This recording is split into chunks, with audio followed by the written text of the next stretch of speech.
Most people quit right before the door opens, not because the door is locked, because they're weak, impatient, and addicted to applause.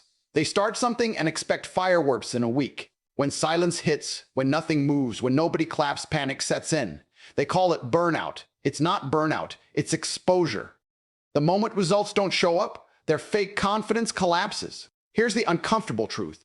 Results are delayed on purpose. Reality is a filter. It waits to see who's serious and who's role-playing ambition. The grind stays quiet. The progress stays invisible. That's when most people fold. They don't quit because it's hard. They quit because there's no audience, no validation, no dopamine hit, and their ego can't survive working in the dark. You've been lied to about motivation. You were told momentum feels good. Wrong. Real momentum feels boring, repetitive, lonely. It feels like doing the same brutal actions every day while your life looks unchanged. Weak men interpret that as failure. Strong men recognize it as incubation, pressure building, power loading. Now let's talk about something most people completely misunderstand. Speaking in tongues. Not religion, not mysticism, power. Speaking in tongues is when you stop using the language of your old identity, old habits, old limits, old emotional reactions. It's when your behavior no longer explains itself to weak observers. They say, "Why you're still doing this?" You don't answer because they don't speak your language anymore. Speaking in tongues is discipline without explanation. It's waking up early with no Instagram post. It's training when nobody knows. It's building when the scoreboard says 0. Your actions stop matching the expectations of average people, so they label you crazy, obsessed, delusional. Good, that's the sound of separation. This is where identity shifts. You're no longer chasing outcomes, you're enforcing standards. You don't ask if it's working, you decide who you are. Dominant men don't wait for proof. Proof waits for them. Control comes from repetition. Power comes from restraint. Confidence comes from surviving the quiet phase without flinching. Most people quit because they can't stand being nobody while becoming somebody. They want their reward before the transformation. They want respect without sacrifice. They want results without changing their internal language. That's why they stay average. That's why they talk a lot and move nowhere. The delay is not an accident. It's engineered. Life doesn't hand results early because early results attract the wrong people. Anyone can feel powerful when things move fast. Anyone can stay committed when feedback is instant. That's not strength, that's stimulation. Real strength is revealed when effort goes unanswered, when you show up and nothing changes, when days stack and the scoreboard stays at 0. That moment is not failure. That moment is selection. Most people misunderstand delay because they think effort and reward are supposed to be synchronized. They believe hard work should immediately announce itself. That's a childish expectation. The real world doesn't operate on emotional fairness. It operates on pressure, time, and resistance. Delay exists to expose who's serious and who's just playing the role. When results don't show up, excuses start talking. Motivation evaporates. Commitment suddenly feels negotiable. That's the filter doing its job. The delay forces you to confront yourself without external validation, no applause, no reassurance, no visible proof that you're on the right path. Just repetition, doubt sitting in the same room. Most people can't survive that environment. They interpret silence as rejection instead of training. They assume nothing is happening because nothing is visible. That assumption is weak thinking. The most important changes always happen below the surface first. Look at any real transformation, physical, financial, mental. The early phase looks dead from the outside. No visible muscle, no money, no status shift. Internally, everything is changing. Systems are forming, habits are locking in, identity is being rewritten. But that process doesn't reward impatience. It punishes it. The delay is where discipline either hardens or collapses. People who quit during the delay don't lack talent. They lack tolerance. They can't tolerate ambiguity. They can't tolerate working without evidence. They need constant confirmation that they're winning. That dependency makes them predictable. And predictable men are easy to break. The delay strips that weakness out of the system by removing comfort. This is where ego gets exposed. When progress is slow, ego demands reassurance. It wants to know if the effort is worth it. It wants guarantees. But power is built by men who act without guarantees. Men who decide first and let reality catch up later. The delay doesn't care about your feelings. It only responds to consistency. That's why it eliminates the emotional and keeps the discipline. Every serious path has this phase because it creates separation. If results came fast, everyone would stay. There would be no hierarchy, no dominance, no edge. The delay ensures only those willing to endure uncertainty get access to the outcome. It's a toll booth. Pay with patience or turn around. The dangerous part is that the delay feels personal. It feels like you're being ignored while others move ahead. That comparison is poison. Most people quit not because nothing is happening, but because they see someone else winning faster. They mistake speed for superiority. They don't realize fast progress often skips foundation and collapses just as fast. The delay teaches control. Control over emotion. Control over impulse. Control over the urge to quit just to feel relief. Men who survive this phase stop reacting. They start executing. They stop asking if it's working and start asking if they're showing up correctly. That shift is everything. When you understand the delay, you stop fighting it. You stop negotiating with it. You use it. You let it burn off weakness. You let it scare away competitors. You let it sharpen focus. By the time results finally appear, you're no longer excited. You're composed. You've already done the hard part. The delay didn't slow you down. It made sure you were the right one to arrive. Silence is the moment most men discover who they really are, and the truth usually isn't flattery. When the noise disappears, no praise, no feedback, no recognition, the mask comes off. In silence, there's nothing to perform for, no audience to impress, no quick reward to lean on. That's why it breaks weak men so efficiently. They were never driven by purpose. They were driven by attention. Most people don't want progress. They want confirmation. They want signs that they're seen, acknowledged, approved. Silence removes that oxygen. Suddenly, the work feels heavier. The hours feel longer. Doubt creeps in, not because the path is wrong, but because the ego is starving. When nobody notices, the mind starts inventing reasons to stop. Not logical reasons. Emotional ones disguised as logic. Silence forces you to face your relationship with validation. If your energy drops when nobody is watching, you are never disciplined. You are dependent. That dependency is dangerous. It means your output is controlled by external reaction. The moment reaction disappears, so does your drive. That's not ambition. That's addiction. In silence, excuses sound smarter. You start questioning the timing, the strategy, the system. You tell yourself we're being realistic. But realism is often just fear wearing a suit. Silence doesn't mean nothing is happening. It means you've entered a phase where growth is internal, not performative. Weak men confuse invisibility with irrelevance. Strong men understand that invisibility is where leverage is built. Look closely at why silence feels uncomfortable. It's not the lack of results, it's the lack of reassurance. Silence removes the emotional crutches people rely on to keep going. There's no one to tell you you're doing well. No one to tell you to keep pushing. That responsibility comes back to you, and most people don't trust themselves enough to carry it. This is why silence filters men faster than hardship. Hardship can be dramatic. It can feel heroic. Silence is boring, monotonous, undignified. There's no story to tell, no sympathy to gain. You're just working day after day with nothing to show publicly. For men who need to feel important, that's unbearable.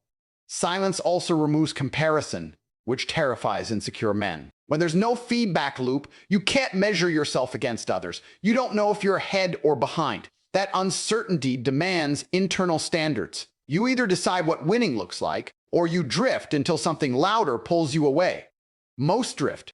Men who survive silence develop a different kind of confidence. Not the loud, performative kind, but a grounded certainty. They don't need reinforcement because their identity isn't up for debate. They show up because that's who they are, not because someone might notice. Silence trains this identity by removing every external reason to continue. The irony is that silence is where real advantage is created. While others quit to regain comfort and attention, the man who stays compounds quietly. Skills sharpen. Habits solidify. Decision-making becomes cleaner. There's no distraction, no pressure to perform, just execution. By the time noise returns, the gap is already too wide to close.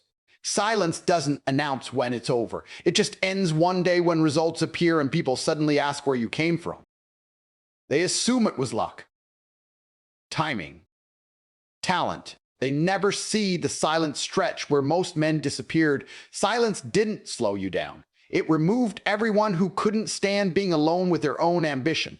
Most people fail long before they quit because they're waiting to feel something that never comes. They expect progress to feel exciting, energizing, rewarding. When it doesn't, they assume something is wrong. That assumption is the real problem. Real progress is quiet, repetitive, and brutally ordinary. It doesn't announce itself. It doesn't inspire you. It just demands that you show up again. The myth that progress should feel good has done more damage than laziness ever could. It trains people to chase emotional highs instead of structural improvement. They confuse movement with momentum, excitement with effectiveness. When the excitement fades, and it always does, they stop. Not because the work stopped working, but because it stopped entertaining them. Real progress feels boring because it's built on repetition. The same actions, the same routines, the same standards, day after day, without variation. There's nothing glamorous about that. No sense of novelty, no rush, just execution. That's why most people can't sustain it. Their minds crave stimulation, not results. Boredom is not a sign of stagnation. It's a sign that you've moved past chaos. Early stages of growth feel intense because everything is new. You're learning, adjusting, reacting. Later stages feel dull because systems are in place, decisions are automatic, habits are locked. That's not weakness, that's mastery forming. But most people misinterpret calm efficiency as lack of progress and sabotage themselves. The dangerous part is how boredom invites doubt. When nothing feels exciting, the mind starts asking unnecessary questions. Is this worth it? Shouldn't this feel different by now? Am I missing something? Those questions don't come from logic. They come from emotional discomfort. The work is functioning. The emotions are restless. Weak men obey the emotion. Boredom exposes intention. If you only move when you're inspired, you're not serious. Inspiration is unreliable. It spikes and crashes. Systems don't. Men who win don't wait for motivation to appear. They operate on schedule, not feeling. They understand that consistency beats intensity every time, and consistency is boring by design. Most people secretly want progress to feel cinematic. They imagine transformation as a dramatic sequence, sudden clarity, visible change, emotional payoff. That fantasy collapses the moment reality sets in. Progress in the real world looks like doing the right thing when it no longer feels special. When nobody's impressed, when you're not impressed either. Boredom is also where discipline becomes real. As long as the work feels exciting, discipline is unnecessary. Once excitement fades, discipline takes over. That's the handoff point. Most people drop the baton. They mistake boredom for a signal to stop instead of a signal to mature. There's a reason high performers appear calm, almost detached. They're not chasing emotional engagement. They're executing systems. They don't need the work to feel good. They need it to be done correctly. That emotional neutrality gives them an advantage. While others are constantly negotiating with their feelings, they're stacking days. Boredom trains patience, focus, and emotional control. It removes impulsive behavior. It forces you to rely on structure instead of mood. That's why it feels uncomfortable. It strips away the illusion that you're driven by passion and shows whether you're driven by standards. When you accept that real progress feels boring, something shifts. You stop looking for signs. You stop checking constantly. You stop needing reassurance. You just work. Quietly. Methodically. That's when progress accelerates. Not because it feels different, but because you finally stopped interfering with it. Most people chase results because they don't trust themselves. Outcomes become their emotional anchor. If the numbers go up, they feel confident. If they don't, they collapse. That's not ambition. That's fragility. When your identity depends on external outcomes, you hand control to variables you don't own. Markets shift. People change. Timing fluctuates. And your sense of power rises and falls with forces you can't command. High-level men operate differently. They don't ask what they'll get. They decide how they'll behave. Standards come first. Outcomes follow later. This is the difference between someone who hopes to win and someone who expects to dominate. Chasing results puts you in a reactive position. Enforcing standards puts you in control. Results are delayed feedback. Standards are immediate authority. You can't force outcomes today, but you can enforce behavior right now. You can control how you train, how you work, how you speak, how you respond. Weak men ignore this because control without applause feels empty to them. Strong men understand that authority doesn't need witnesses. When outcomes are the goal, inconsistency becomes logical. You work hard when results look close. You slack when they feel far away. Effort becomes conditional. That's why most people live in cycles, short bursts of intensity, followed by long periods of retreat. Standards eliminate that cycle. They don't care how close the reward feels. They apply every day. Standards also remove negotiation. There's no internal debate about whether to show up. The decision has already been made. This is where dominance begins. Dominant men don't argue with themselves. They execute. Every time you negotiate, you leak power. Every time you enforce, you gain it. Outcome-focused thinking also distorts judgment. It pushes people to cut corners, rush processes, and abandon principles the moment pressure hits. Standards do the opposite. They stabilize behavior under stress. When results slow down, standards stay. When success arrives, standards stay. That consistency is what makes progress sustainable instead of accidental. There's a reason people with strict standards appear calm in chaos. Their identity isn't tied to what's happening outside. They're anchored internally. They don't need reassurance because their behavior already confirms who they are. That internal confirmation is stronger than any external win. Most people resist standards because they feel restricted. They confuse freedom with lack of structure. In reality, standards create freedom by removing decision fatigue. You don't waste energy deciding what to do. You already know. That clarity compounds. Focus sharpens. Energy stops leaking into emotional reactions. When you enforce standards, results become predictable. Not immediate, but inevitable. This scares people who want quick validation. They'd rather gamble on motivation than commit to a code. But motivation fades. Codes endure. Standards also change how others perceive you. People trust consistency more than talent. They follow those who are stable, not those who spike. Over time, enforced standards build reputation, leverage, and authority. Not because you chased recognition, but because your behavior never wavered. The most dangerous lie people believe is that results define them. They don't. Behavior does.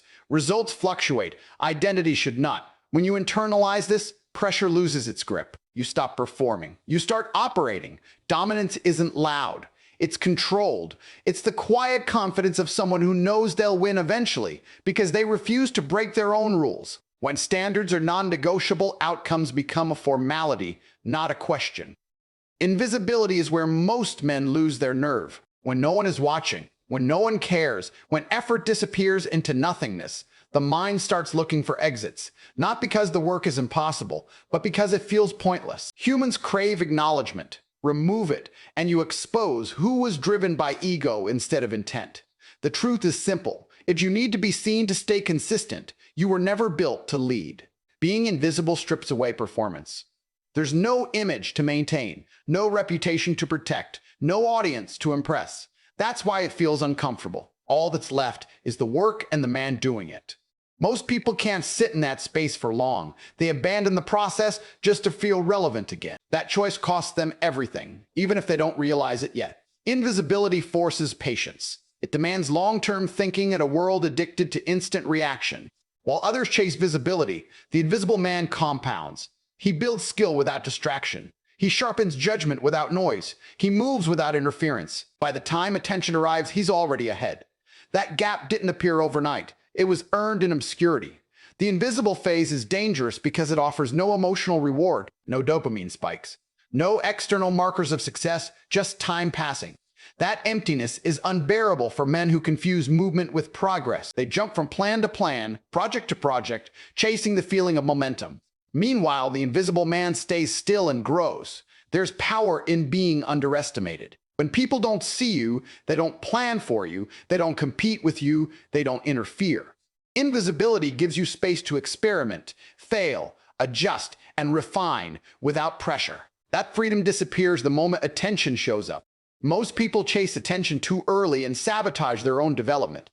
Surviving invisibility requires internal validation. You have to decide that your standards matter even when no one else acknowledges them. That's rare. Most people outsource self-worth to reaction. Likes, praise, recognition. Remove those, and their discipline collapses. The invisible man doesn't need reinforcement. His identity doesn't wobble when nobody's watching. This phase also requires patience. You stop expecting fast returns. You stop checking constantly. You stop asking when it will pay off. That detachment is lethal to competition. While others are emotionally invested in short-term outcomes, you're focused on positioning. You're not rushing. You're stacking. Invisibility builds resilience quietly. When you've operated without attention for long enough, criticism loses power. Praise loses power too. You're no longer controlled by external opinion. That emotional independence is a form of dominance most people never reach. They remain reactive, swinging between competence and doubt based on feedback. You stay steady. When visibility finally comes, it feels anticlimactic. There's no rush, no surprise, just confirmation. Others call it sudden success. Overnight results. They don't see the years of silence that made it inevitable. They only see the moment you became impossible to ignore. The men who become unstoppable are not the loudest or the fastest. They're the ones who stayed when there was nothing to gain publicly. Invisibility didn't slow them down. It trained them to move without permission, without applause, and without hesitation. Here's the final truth, and it doesn't care how you feel. The delay is the test. The silence is the test. The lack of results is the test. If you quit there, you were never built for dominance. If you stay without reassurance, without praise, without proof, you're speaking in a different tongue now. And by the time results show up, you won't be asking for permission. You'll be taking territory.